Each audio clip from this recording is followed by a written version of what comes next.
সম্মানিত পাইকের ছড়াবাসী, আসসালামু আলাইকুম ও রাহমাতুল্লাহ। আমি জনাব মুফতি মাওলানা আবুল কালাম আজাদ, বাংলাদেশ জামায়াতে ইসলামী পাইকের ছড়া ইউনিয়ন শাখার সাধারণ সম্পাদক।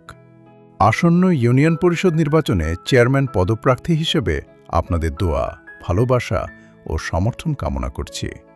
আমি কোনো ব্যক্তিগত স্বার্থে নয়, আপনাদের সেবা করার লক্ষ্য নিয়েই আপনাদের সামনে এসেছি। আমার স্বপ্ন একটি আধুনিক, সুশৃঙ্খল, দুর্নীতিমুক্ত ও জনবান্ধব পাইকের ছড়া ইউনিয়ন গড়ে তোলা। আমি নির্বাচিত হলে যুব সমাজকে এই পাইকের ছড়া ইউনিয়নবাসীকে উপহার দেওয়ার চেষ্টা করব।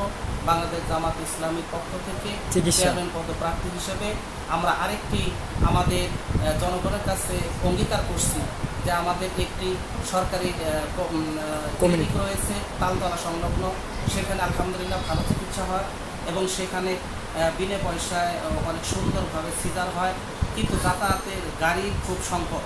আমরা সেখানে অ্যাম্বুলেন্সের ব্যবস্থা সহ সরঞ্জামাদি যত অত্যাধুনিক চেষ্টা করা যায় আমরা সে ব্যাপারে সর্বোচ্চ চেষ্টা করব ইনশাআল্লাহ।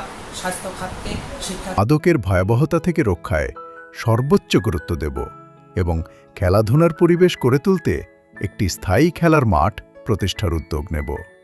শিক্ষার উন্নয়নে একটি মানসম্মত বালিকা উচ্চ বিদ্যালয় প্রতিষ্ঠার জন্য কাজ করব এবং বিদ্যমান শিক্ষা প্রতিষ্ঠানের মান উন্নয়নে সহযোগিতা করব।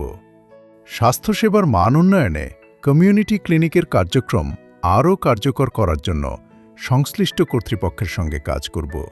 পাশাপাশি কষ্ট করে কৃষি ব্যবস্থাপনা তারা সংগ্রহ করেন। এই ব্যাপারে কৃষি পণ্যের ব্যাপারে আমরা মান উন্নয়নের ব্যাপারে যথাসাধ্য চেষ্টা করব।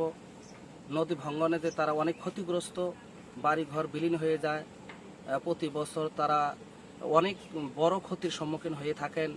আমাদের পুরুষেরা, আমাদের মা বোনেরা সহ সকলেই পারিবারিকভাবে, সামাজিকভাবে অনেক ক্ষতিগ্রস্তের সম্মুখীন।